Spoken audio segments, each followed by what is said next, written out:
Hi, welcome back to our Pop Piano Technology course. Today we're going to learn about non-chord tone. So, what is a non-chord tone? Example, you're playing a C chord and right hand you're playing a.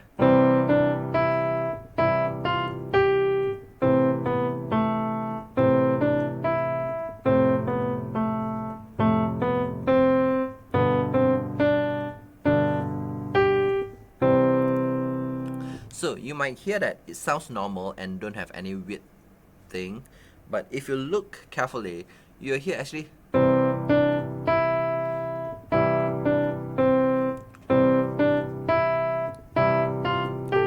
the D note and the F note is not in the chord tone.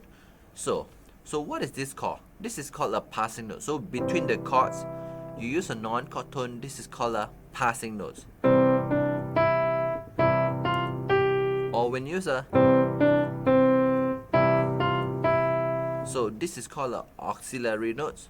You come back to the same chord tones and you go above or you go below, like.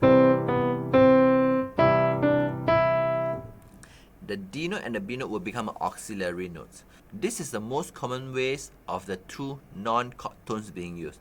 Of course, sometimes you see like it starts with a non-chord tone first. Example.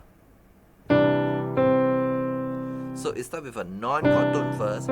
This will call an appoggiatura. Example.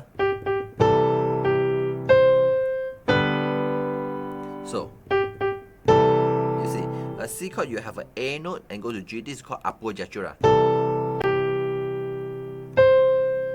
This is in the C chord.